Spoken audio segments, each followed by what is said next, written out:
আরে ভাই, আমরা বাঙালিরা সবই পারি, ঠিক আছে। বিশেষ করে কালকের খেলাটাই যে আমাদের বাংলাদেশ মানে বাংলাদেশ জিতলো, ঠিক আছে। তো এই খেলার ভিতরে মানে খেলাটা তো ভাল লাগছেই, সেটা তো পরের কথা, কিন্তু সবচেয়ে বেশি ভাল লাগছিল যে স্ক্রিনশটটা, মানে যে ছবিটা দেখতেছেন, এই জিনিসটা মানে সবচেয়ে বেশি ভাল লাগছিল। মানে জিতছে, এটা তো একটা আনন্দ আসছেই, কিন্তু এই যে মাঠের মধ্যে যে সেজদা করা, এই জিনিসটা মানে খুবই ভালো লাগছিল। আসলে আমাদের এলে হইলো বাংলার বাঘ, ঠিক আছে, এলে হইলো বাংলার টাইগার। এরা যদি এলে না করে তাহলে করবো কারা?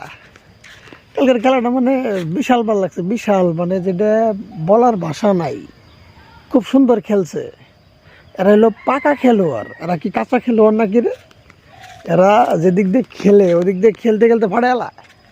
তো কালকেও সেরকম একটা ওরা একটা খেল দিচ্ছে, ওরা এমন খেল দিচ্ছে, খেল দিয়ে আবারে মানে ইন্ডিয়ারে আজাদ করে দিচ্ছে।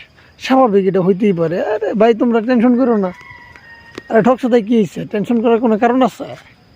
আরে বাংলাদেশ ইন্ডিয়া ভাই ভাই, এলে ঠকলে কিছু হয় না।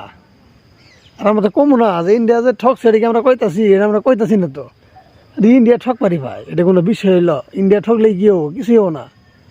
একবার সে ঠকছে, এর একদিন ঠকলে কিছুই হয় না, এরপরে কত খেলাবো, তখন জিতপানি, সমস্যা নেই, তোমরা টেনশন করো না। আর আমাদের বাংলার টাইগার যে কটা গেছিলাম ভাই, তোমরা যারা খেলছো তোমাদেরকে স্যালুট জানাই, ধন্যবাদ।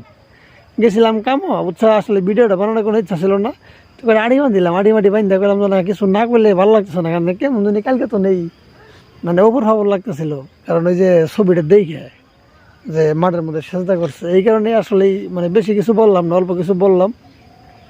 তো সবাই ভালো থাকবেন, সুস্থ থাকবেন, আর কিছু কমো না। Bye bye.